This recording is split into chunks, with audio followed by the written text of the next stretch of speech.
네, 안녕하세요. 네, 반갑습니다. 6회에 걸쳐서 여러분과 함께 상황 판단 입문 강의 패턴 5를 진행하게 될 김재현 강사입니다, 여러분. 네. 자, 새로운 또 한 해가 시작되었습니다. 그렇죠? 네. 이제 뭐 1월 1일이 또 새로운 시작일 수도 있겠지만 또 수험생 입장에서는 올해 또 농사를 시작한 날이 또 어찌 보면 또 빛의 또 입문 강의 시간이라고 생각이 듭니다. 정말 처음이어서 이 자리에 오신 분도 있으실 거고 동영상 보신 분도 있겠지만 상당수 많은 분들께서 아마 공부가 처음이시지가 않을 텐데 다시 처음 마음으로 공부하고 싶어서 오신 것 같습니다. 보통 어떤 일에 대해서 실패를 하시게 되면 실패의 의미를 좀 찾아보려고 노력합니다. 좋은 취지의 일이죠. 하지만 때로는 내가 정말로 실패한 이유가 아님에도 불구하고 그것을 실패의 원인으로 찾는 경우가 좀 종종 있습니다. 특히 수험생 같은 경우는 보통 자신의 어떤 결과가 안 좋으면 자신의 노력으로 보통은 치부하죠. 그래서 내 노력이 부족했다. 더 많은 시간을 투자하겠다. 이것들이 보통의 판단들이라고 생각됩니다, 여러분. 하지만 여러분 한번 고민해 볼 필요가 있습니다. 정말 노력이 부족하셨나 돌아보신다면 여러분께서 그렇게 노력을 많이 안 하신 것도 아니라고 또 생각을 해볼 수 있습니다. 많은 시간들을 투여하셨을 거고 그래도 불구하고 안 되셨을 거고 그래서 많이 답답하신 거 아니겠습니까? 근데 불구하고 여러분께 또다시 어떻게 하셨을까? 시간을 늘린 방법으로 또 공부를 해볼 수가 있을 겁니다. 그럼 또 봤던 기출을 또 봐야 되고 봤던 모강을 또 볼 겁니다. 나한텐 이제 어떤 자극도 주지 않은 문제들을 보고 시간을 보내는 일이 많아질 겁니다. 이렇게 돼버리면 여러분 스스로가 이제 매너리즘 빠질 수밖에 없죠. 그럼 도대체 이 문제를 내가 알고 푼 건지 모르고 푼 건지에 대한 생각이 들고요. 더 나아가서 어떤 일이 생기냐면 이 적성 시험은 여러분 가슴이 설레야 됩니다. 아침부터 좀 오글대는 말씀인 것 같겠습니다만 문제를 보고 풀고 싶고 하고 싶고 여러분도 분명히 그런 시간이 있으셨죠. 근데 지금 어떻죠? 답답하고 두렵고 멍하고요. 차라리 두려운 거 있지 않습니다. 시험 앞두고 두려움이란 것은 어찌 보면 아직은 마음이 살아있던 거거든요. 근데 이제는 시험이 다가오더라도 멍해지고 자신감 떨어지고 이렇게 익숙한 패배감이 젖어들고 이렇게 돼버리면 여러분께서는 적성시험에 성공할 수가 좀 없습니다. 좀 설이 좀 긴 것 같습니다만 제가 올해 꼭 보여드리고 싶은 게 있어서 이 자리에 섰습니다. 재작년부터 이제 피스셋 강의를 여기서 시작했었고요. 적성 시험에 대해서 알려드리고 있었는데 제가 재작년 느꼈던 약간 당혹감이 있었습니다. 그러니까 피스셋 수험생께 제가 그래서 계속 말씀드리고 있는데요. 적성 시험에 맞게 공부를 하셔야 되는데 불구하고 적성 시험을 적성스럽지 않게 공부를 하신 것을 많이 봤습니다. 근데 그때만 하더라도 글쎄 참 별명 같겠습니다만 처음에 여기 강의를 하게 된 게 너무 감사한데 기회를 주셔서 그냥 의뢰가 들어왔고 또 저의 다 친하신 분들이 계시고 그래서 알았다고 약간 저는 이제 로스쿨 쪽 일을 하고 있거든요. 그쪽하고 이제 뭐 사트라든 기업 쪽 적성 시험을 하고 있는데 그래서 했는데 막상 보니까 이건 아닌 것 같은데 생각이 들었습니다. 근데 이제 조금 어땠냐면 죄송한 마음이다만 그냥 주어진 강의만 하자 이런 말이 있었습니다. 그런데 작년에 경험하고 나서 이건 아닌 것 같다. 제가 여기서 글쎄요 얼마나 많은 분께 사랑을 받을지 또 인정받을지 모르겠습니다만 제가 바라보는 적성에 대해서는 꼭 알려드리고 싶다라는 생각을 하게 되었습니다. 그래서 입문 강의 때 여러분을 뵙자고 이제 청하게 되었던 거고 그래서 패턴 5라는 강의로서 알려드릴 겁니다. 두 가지를 얻어가셔야 됩니다, 여러분. 첫 번째는 상황 판단이 도대체 무엇인지를 다시 한번 좀 되새겨 봅시다, 여러분. 그렇죠? 상황 판단 과목이 무엇인지를 다시 한번 되새겨 볼 겁니다. 그것을 5가지 유형을 나눠봤습니다. 여러분, 5가지 유형이면 충분합니다. 한번 여쭤보겠습니다. 여러분이 세세한 많은 유형들을 나눠서 들으셨을 겁니다. 무슨 형, 무슨 형, 무슨 형. 아마 10가지 넘는 것들이 유형이 있을 텐데요. 정말 그 유형이 시험장에서 유용했습니까? 그 유형들이 정말 유용했다면 저도 유형을 나눠서 해드리겠습니다. 하지만 그렇지는 않습니다. 어차피 적성시험에서 필요한 정신은 거의 비슷합니다. 다만 외형이 다를 뿐인 겁니다. 따라서 그 외형 5가지를 나눠서 정리해 볼 겁니다. 그 이유는 5개를 나눴을 때 여러분께서 문제를 처음 봤을 때 뭐를 줄일 수 있냐면 낯섦을 줄일 수 있습니다. 이런 유형, 이런 유형이요. 요 정도를 줄이는 게 유형을 배우는 정신입니다. 따라서 여러분께서 유형별로만 정리할 필요는 없습니다. 더 나아가서 이렇게들 잘못들 하시죠. 저는 법조문 문제에 약해요. 그분은 상황 판단을 약하신 겁니다. 예, 법조문만 약할 수는 없습니다. 보통은 이제 덜 익숙했던 표현들이 나오니까 조금 어색할 뿐인 거지 어떤 한 유형만 약할 수밖에 없습니다. 그건 약하기 힘듭니다. 그건 왜 그럴까요? 이제 제가 보여드리겠지만 각각의 문제에서 필요한 정신들은요 유형에 따라 다른 것이 아닙니다. 어차피 그 정신들은 어느 곳에서 나올 수 있는 정신들입니다. 문제를 풀기 위한 정신들이요. 다만 외형이 좀 다를 뿐인 겁니다. 따라서 내가 낯설지 않아서 못하는 것과 내가 진짜 무엇인가 부족한 것은 다른 차원인데 보통들은 어떤 유형이 약하단 말을 해버리죠. 퀴즈 약해, 법조문 약해. 왜 그런 일 했을까요, 여러분? 그게 편하니까요. 내가 변명거리가 필요했거든요. 난 문과니까 논리를 못하는 거고요. 나는 이과니까 글을 못한다는 말을 했을 때 나한테 편한 변명거리 되거든요. 그런 식으로 우리는 약간은 좀 피했는지 모르겠습니다. 하지만요, 말씀드렸지만 그것들을 이제 대면한 시간을 가져도록 할 겁니다. 따라서 첫 번째 5가지 패턴 5로서 한 100여 개 문제를 풀 텐데 여기서 중요한 것은 뭐라고요? 각각의 유형마다의 세밀한 것들만 찾으려 하지 마시고 이런 유형들이 나오는구나로 정리하시면 되겠습니다. 5가지 유형 나왔습니다. 언법도 균원입니다. 언어, 법조문, 도표, 규칙, 논리게임 이 5가지 유형으로 나눠서 정리를 해볼 겁니다. 이런 어떤 효과 발생할 수 있을까? 맞습니다.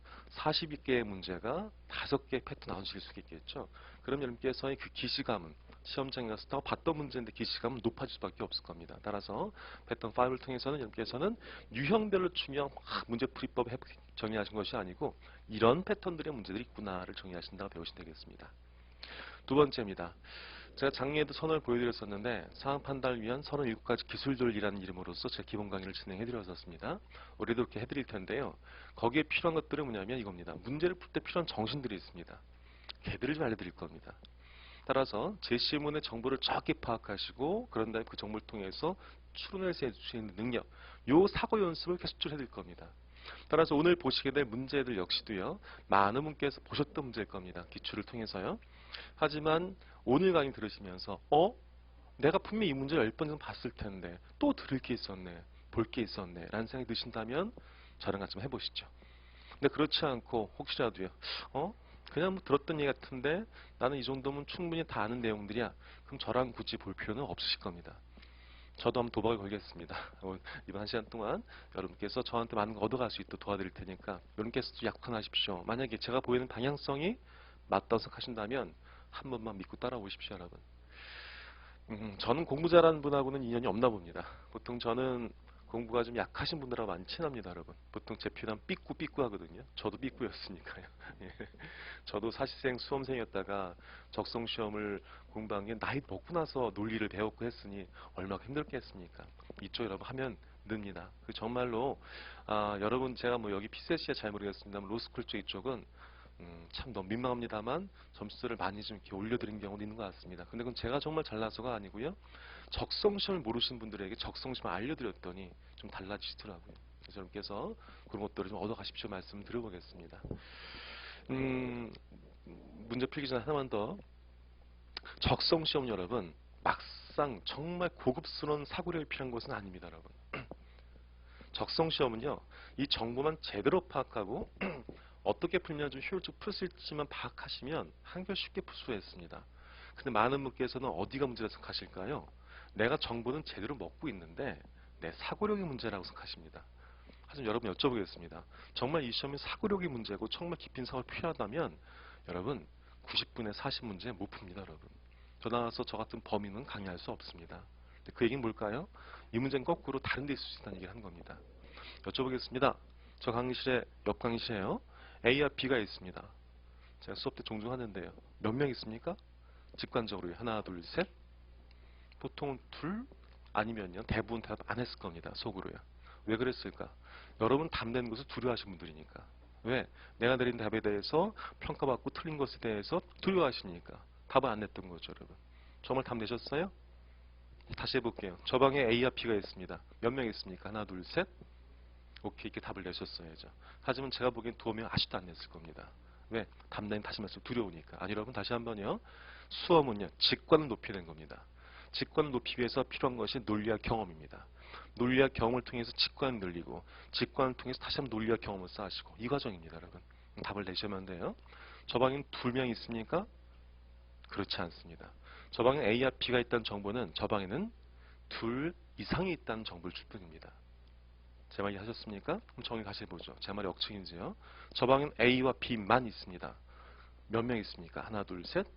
둘이 있는 거죠. 다시 여쭤보겠습니다. 저 방엔 회계사와 변호사가 있습니다. 정말 몇 명 있는 겁니까? 하나, 둘, 셋. 둘 이상 아니죠. 한 사람이 회계사에 있으면서 변호사일 수 있습니까? 이제 제가 어떤 걸 보여드릴지 아시겠습니까? 정보를 제대로 먹는 법, 글을 제대로 파악하고 이 내용들을 제대로 먹는 법에 대해서 배우시면 얼마큼 이렇게 해서 효율적으로 문제를 풀 수 있는지를 알려드릴 겁니다. 따라서 정말 내가 부족한 것이 어딘지를 저와 6번의 시간 동안을 통해서 얻어가십시오. 이것이 두 번째 드릴 것, 어떻게 준비할까에 대한 답입니다. 다시 한번 두 가지, 무엇이 나올지를 5가지 패턴 5로 정해 드릴 거고, 거기는 어떻게 가볍게 오늘 말씀드렸습니다. 됐죠? 다만 글에 대한 문제라면, 법조문이 나온 문제라면, 규칙이 나온 문제라면 어떻게 풀면 쉬울지에 대한 말씀 드릴 겁니다. 그 계략적인 그림들을 알아가시면 되는 거지, 큰 그림 그리신 거지, 세부적인 것을 몇 개 맞췄다, 어디 틀렸다, 이것을 아시는 것이 기본 강의, 입문 강의라는 것을 잊지 마시고요. 두 번째, 저 사람을 통해서, 저한테를 통해서요, 배우실 것은 문제풀이 해법이 아닙니다. 전 여러분과 함께 해설하려고 이 자리에 서지 않았습니다. 전 보통 칠판 별로 사용하지 않습니다. 그래서 좀 풀어오시고 여기서 같이 고민할 겁니다. 그렇죠? 어디를 보셔야 될까요? 어떻게 하시면 될까? 이런 식으로 할 겁니다. 왜 그럴까요? 이 문제는 다 기출 문제니까 한 번쯤 보셨을 것 같습니다. 따라서 여러분께 조금 더 제가 긴장을 드리기 위해서 저 좀 보십시오 할 때 저 좀 보시고, 제가 드린 질문에 대해서 답하시면 여기서 사고력이 부쩍 느실 것 같습니다. 그 경험 같이 해보실 거죠? 오케이, 해보겠습니다. 자, 자료를 처음 드렸으니까 오늘은 조금 스피드를 좀 줄여보겠습니다. 네, 1번부터 해볼 겁니다. 이 문제 자료는요, 2016년부터 역순으로 구성을 했습니다. 그래서 언어 쪽 문제를 한 26문제 갖고 왔습니다, 여러분. 자, 언어 쪽 문제에 대해서 대략적으로 말씀드린다면, 언어 문제는 대충 40문제 중에서 몇 문제 나오시죠? 몇 문제 나오죠? 자꾸 말씀드렸지만 답을 내셔야 돼요. 하시면 안 되고요. 속으로요. 제가 이제 저기 강남 로스쿨 쪽에서 더 질문들 합니다. 성함들을 다 외우고 이제 거기는 왜냐면 하루 종일 생활을 같이 하거든요. 종합반 위주니까. 근데 여러분께서는 그러지 못하니까 하겠지만 제가 얼굴들은 다 익숙하게 이제 익혀 놓도록 하겠습니다. 따라서 제가 눈빛을 드리면 답을 하시거나, 그렇죠? 민망하시면 속으로 말씀하시거나요. 입만 좀 열려셔도 괜찮습니다. 오케이. 여러분 40문제 중에서 언어 몇 문제 나옵니까? 맞습니다. 대략적으로 봤을 때 앞에서 한 4문제, 그렇죠? 그러니까 앞 중에서 보통 1번부터 4번, 21번부터 한 23, 4번까지 언어 문제들이죠. 보통 그 정도랑 19번, 20번과 39번, 40번이 세트로 나오는 거죠. 두 세트에서 언어 문제. 대략적으로 해서 10개 대 초반 정도가 언어 문제 나오고 있습니다, 여러분. 그렇죠? 여러분 언어 문제가 상당히 중요한 거 아세요? 이겁니다, 여러분. 보통들은 어려운 논리 게임 공부하시죠? 규칙하고요. 이것은 잘못됐습니다, 여러분. 논리 게임은요, 누구나 풀어도 힘듭니다, 여러분. 거꾸로 보죠. 항상 많이 나오는 문제 있죠. 언법도 균원 중에서 언법도가 제일 많이 나오는 것들입니다. 언법도가 난이도가 좀 수월합니다. 이것들이 보통 20여 개 초반까지 나오고 있습니다. 얘를 어떻게 빨리 정확히 처리하는 상당히 중요한 수험에서는요. 왜 그럴까? 뒤에 있는 규칙과 논리 게임은요, 내가 얼마큼의 시간을 주냐에 따라서 풀과 안 풀과 달릴 수 있는 문제거든요. 따라서 이 언법들을 얼마큼 효율적으로 처리할지는 상당히 중요합니다, 여러분. 근데 보통은 이쪽은요, 쉬우니까 좀 등한시하시죠. 그게 아닙니다, 여러분. 그렇죠? 따라서 말씀드렸지만 이쪽의 말로 정말로 차근차근 좀 잘 파악할 필요가 있게 되는 거고요. 이걸 또 보여드릴 겁니다. 언법도 균원이 전체가 다 다른 게 아니구나. 걔들을 제가 보여드릴 겁니다.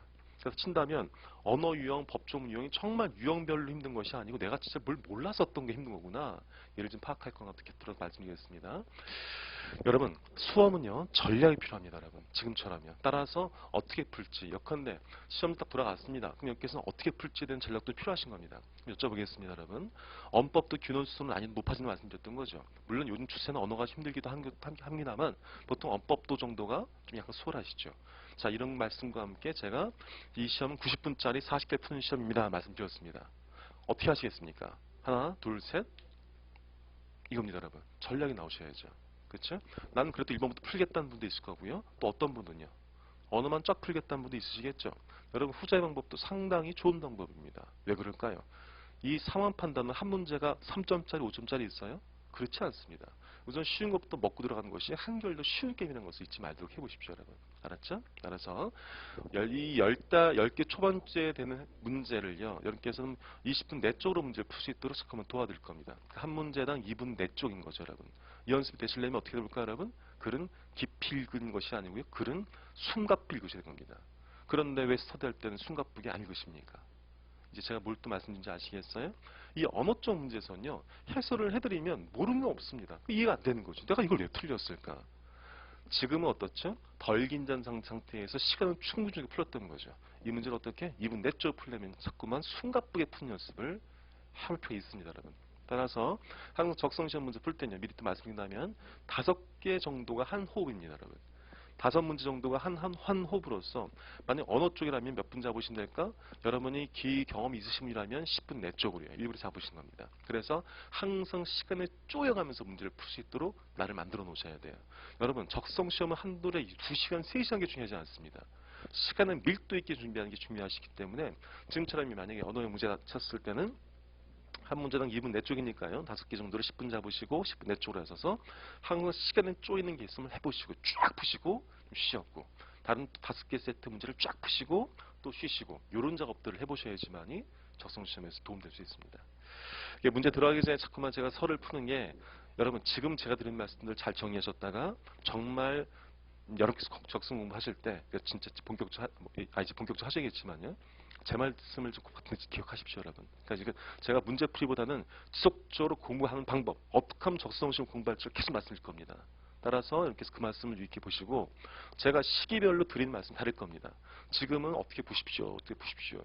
나중에 되면은 어떻게 보십시오 말씀드릴 겁니다. 따라서 저랑 혹시 인연이 계속되신다면 제가 어떻게 말을 바꿨는지 한번 살펴보십시오. 알았죠? 지금 어떻게 여러분 5개짜리로서 10분 정도 주시고 계속적으로 짧은 게만 한 말씀 드렸습니다. 오케이? 그 작업들 해볼 겁니다. 자, 1번 가볼까요? 네, 16번 문제입니다, 여러분. 네, 1번 문제 가볍게 좀 보도록 하겠습니다. 자, 시간 드려볼 테니까 한번 좀 보도록 해보시죠.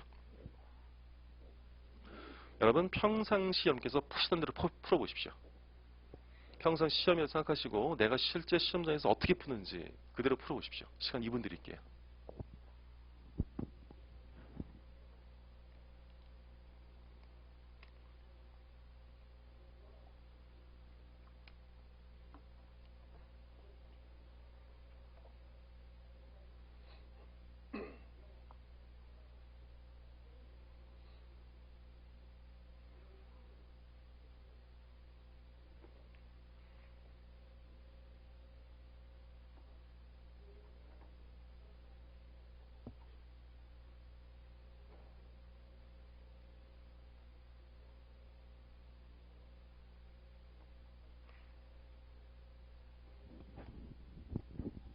저 좀 보시죠. 오케이. 시험장에서 푸신 대로 푸신 거죠? 오케이. 감사합니다. 지금 보니까 다 거기 드셨네요. 보통은 이게 젖은 보시자면 아직도 이제 풀고 계신 분 있거든요. 또 하나만 또 여러분. 여러분 여기서 이제 보통들 문제들을 미리 못 풀어오시죠, 여러분. 그래서 시간 드리는데요. 이건 아셔야 돼요. 여러분 강의 들어왔으면 강의를 들으셔야 돼요. 뭐라는 게 아니고요. 보통들은 안 풀리면 어떻게 되는 거죠? 안 풀리면 집중을 해요. 이거 뭐지? 이렇게 해요. 그러나서 뭐죠? 쉬우면요. 또 저한테 집중 안 하고 저한테 집중 안 해요. 무슨 말이냐? 문제가 쉽거나 알면은 제 말을 안 듣고 문제가 어려우면 풀려고 또 안 들어요. 보통 그러시죠. 그러니까 보통 그렇게 하지 않으셨어요? 그렇게 3년 보내신 겁니다. 그러니까 강의실을 하라고 강의 들어온 것이 아니고 그냥 이제 사람들 두루두루 같이 강의 듣고 싶으니까 풀고 싶으니까 오셨나 봐요. 그게 아니에요, 여러분. 하루에 한두 개라도 그걸 배워가신 게 있어야 되거든요. 지금처럼 제 말 따라서 조련이 되셔야 되는 겁니다. 여러분을 제가 조련한다는 말 드려서 좀 죄송합니다만 제가 아까 말씀드렸지만 올해는 제가 마음을 달림없기 때문에 여러분 이제 내색게 된 겁니다. 저는 이제 강남에서는 어떠냐면 뭐 촬영하든 말든 간에 한번 화나면 정말 미치게 냅니다. 이 미친 새끼다 하면서 이제. 근데 고마운 거는 그 친구들이 제 의도를 알아주니까 대신 또 이렇게 사과합니다. 이렇게 운전 사주면서. 그러니까 이렇게 공부는 호되게 한다는 생각이 들었던 거예요. 저도 나이 먹고 이 신동 바닥 들어왔을 때 정말 제가 정말 부럽던 게 누군지 아세요? 누군가를 혼내줄 수 있는 전 비법이었거든요. 그러니까 막 그렇게 혼내주고 좀 챙겨주고 이런 형이 있었으면 하는 생각이 들었었거든요. 그러니까 제가 해드릴 거니까 이렇게 해서 좀 해보시고 제가부터 쉬는 시간 두루두루 왔다 갔다 합니다. 필기 제대로 했는지 자세 좋은지 하여튼 혼나가시면서는 공부하신 겁니다. 알았죠? 더 나아가서 여러분 가급적 어떻죠? 좀 앞으로 와주셨으면 좋겠습니다. 그래서 제 아이 컨택이 될 수 있도록 해주시면 제가 문제 푼 것들을 봐야 되거든요. 그래서 가끔씩 다 보려고 합니다. 여러분 해주세요. 자, 이제 제가 이렇게 불러 세웠습니다. 여쭤보겠습니다. 여러분 지금 선택지에 있습니까? 제시문에 있습니까? 여러분 눈과 여러분 펜은요? 제가 드리는 이유는 아시겠죠, 여러분? 지금쯤 이렇게 선택지 한두 개를 처리하셨어야 되는 겁니다. 이렇게요. 지금 보통 제시문 보셨죠, 여러분? 다시 말씀드리겠습니다. 여러분, 아랍어로 된 문장도 풀 수 있습니다. 아랍어로 된 문장도요. 제시문도 왜? 쫙 있어요. 제시문 문제 뭐지? 다음 글자 수는 그럼 풀 수 있는 겁니다. 제가 약간 장난쳐 말씀인 것 같겠지만 어떤 뜻으로 되는지 아시겠죠, 여러분? 문제의 난이도는 제시문에 있는 게 아닙니다. 문제의 난이도